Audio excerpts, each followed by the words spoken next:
नमस्कार दोस्तों। कई बार हम बहुत सी ऐसे खादों का इस्तेमाल भी करते हैं लेकिन फिर भी हमारे गेहूं में कल्ले नहीं आते हैं। तो आज हम कुछ ऐसा तरीका आपको बताएंगे जो बहुत सस्ता भी होने वाला है और इसका इस्तेमाल करेंगे तो गेहूं में अच्छे कल्ले भी आएंगे।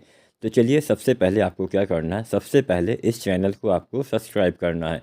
नीचे सब्सक्राइब का बटन है, SRJ खेती चैनल को आप सब्सक्राइब करेंगे तो आने वाले समय में आपको खेती बाड़ी से संबंधित वीडियो समय समय पे देखने को मिलती रहेगी। तो आज हम जानेंगे कल्ले बढ़ाने का बहुत ही आसान तरीका। यहाँ पे हम आज आपको दो तरीके बताएंगे। पहला तरीका लगभग सभी किसान साथी इस्तेमाल करते हैं, लेकिन सही से इस्तेमाल करेंगे तो उसका लाभ और बढ़ जाएगा। दूसरे तरीके में हम कुछ चीज़ों का स्प्रे करेंगे, छिड़काव करेंगे। तो एक तरीका आपको ज़मीन में डालना है, मतलब उस खाद की आपको मिट्टी में बुआई करनी है। दूसरे तरीके में आपको उसका छिड़काव करना है। चलिए पहला तरीका जानते हैं। अब गेहूं में अगर आपको कल्ले बढ़ाना है तो नाइट्रोजन वाली खाद तो आपको समय समय पे देते ही रहना चाहिए, लेकिन सिंचाई से पहले आपको नाइट्रोजन का प्रयोग नहीं करना चाहिए, क्योंकि लिंचिंग वाली समस्या अक्सर हमारी लगभग सभी मिट्टी में होती है। कहीं पे कम तो कहीं पे ज़्यादा। जो थोड़ा सा बलुई टाइप की मिट्टी होती हैं, थोड़ा सा हल्की मिट्टी होती है, वहाँ पे ज़्यादा होती है। तो अगर आप सिंचाई से पहले खादों का इस्तेमाल कर देते हैं, यूरिया वगैरह डाल देते हैं, तो यूरिया भी पानी के साथ नीचे चला जाता है, जिससे पौधे उसका उपयोग नहीं कर पाते हैं। तो सबसे पहले यूरिया की ही बात करेंगे। यूरिया अगर आपने अभी भी पहला पानी लगाने के बाद नहीं डाला है तो सबसे पहले तो आपको यूरिया की पूर्ति करनी पड़ेगी 40 से 45 किलो, यानी एक बैग यूरिया आपको इस्तेमाल कर देना चाहिए। अब यूरिया के साथ क्या आपको जिंक डालना चाहिए या नहीं डालना चाहिए? अब जिंक का इस्तेमाल हम दो तरह से करते हैं। बहुत आसान तरीका होता है छिड़काव विधि से प्रयोग करना, मतलब बहुत आसान तो होता है मिट्टी में यूरिया के साथ मिला देना, लेकिन बहुत सस्ता तरीका होता है स्प्रे करना। स्प्रे अगर आप जिंक का करते हैं तो उसका लाभ भी आपको ज़्यादा मिलता है। जितने भी ये माइक्रो न्यूट्रिएंट्स होते हैं अगर आप मिट्टी में इस्तेमाल करते हैं उसका लाभ बहुत ही कम मिलता है। अगर हम यूरिया की ही बात करें तो 20 से लेके और 40 या अधिकतम 45-50% ही हमारे पौधे उसका उपयोग कर पाते हैं।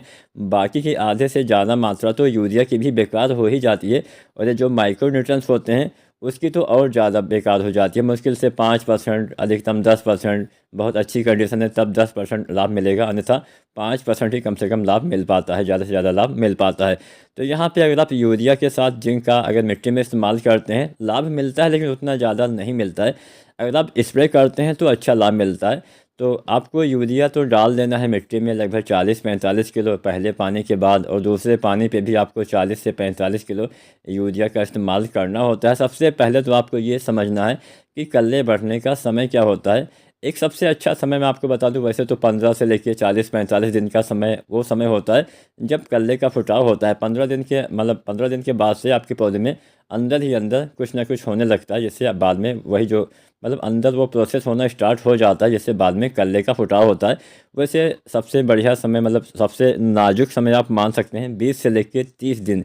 ये जो 20 से 30 या 35 दिन का समय है, इस समय आप जो कुछ भी करते हैं उसका सीधा सीधा असर आपके पौधे में कल्ले के विकास पे, जड़ के विकास पे होता है। इस समय मुख्य जड़ का विकास भी होता है।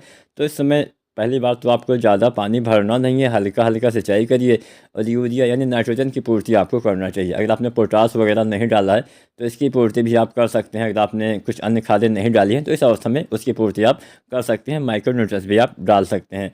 तो यूरिया आपने डाल दिया, अगर आप यूरिया के साथ सल्फर वगैरह डालते हैं तो थोड़ा सा और फ़ायदा मिलता है। चाहे तो बजट हो तो आप सल्फर 90% वाला 4-5 किलो इस्तेमाल यूरिया के साथ कर सकते हैं। अब हम जान लेते हैं दूसरा फार्मूला। दूसरे फार्मूले में आपको 4-5 चीज़ों का इस्तेमाल करना है। पहला चीज़ लेना है जिंक 33% वाला 700 ग्राम। दूसरा लेना है मैग्नीशियम सल्फेट 1 किलो। तीसरा चीज़ लेना है फेरस सल्फेट 500 ग्राम। चौथी चीज़ लेनी है मैग्नीज सल्फेट लगभग आपको 250 ग्राम। और पाँचवीं चीज़ आपको लेना है यूरिया 1 किलो। ये 5 चीज़ें आपको स्प्रे करना है, छिड़काव करना है। आप चाहें तो इसका इस्तेमाल 2 बार भी कर सकते हैं, सिंचाई से पहले और बाद में। सिंचाई कर चुके हैं तो आपको एक बार इस्तेमाल करना है, अच्छा लाभ मिलेगा। जिंक का अगर आप स्प्रे विधि से प्रयोग करते हैं तो 2 बार आपको जिंक डालना पड़ेगा। अब ज़रूरी नहीं कि आप बार बार मैग्नीशियम, फेरस और मैग्नीज डालें। तो मान लीजिए आपने जिंक का इस्तेमाल 25 से 30 दिन या 35 दिन पे किया है स्प्रे विधि से, तो फिर से आप 10 दिन बाद या 15 दिन बाद दोबारा से, मतलब दूसरे पानी के आसपास दोबारा से भी आप जिंक का छिड़काव करेंगे तो ही अच्छा लाभ मिलेगा। जिंक स्प्रे विधि से 2 बार डालना है और मिट्टी में आपको 1 बार ही डालना है। 33% वाला जिंक 5 से 7 किलो यूरिया के साथ मिला के इस्तेमाल कर सकते हैं। तो यहाँ पे हमने ये जो तरीका आपको बताया है, इस तरीके से आप अच्छे से कर ले, अच्छा फुटाव, हरियाली, ये तमाम चीज़ें आप ले पाएंगे। इसका छिड़काव अगर आपकी फसल भी 25 से लेके और 30 या 40 दिन की है तब भी आप कर सकते हैं। वीडियो पसंद आई हो तो लाइक करना, कोई सवाल हो कमेंट करिए और चैनल को सब्सक्राइब करिए। धन्यवाद।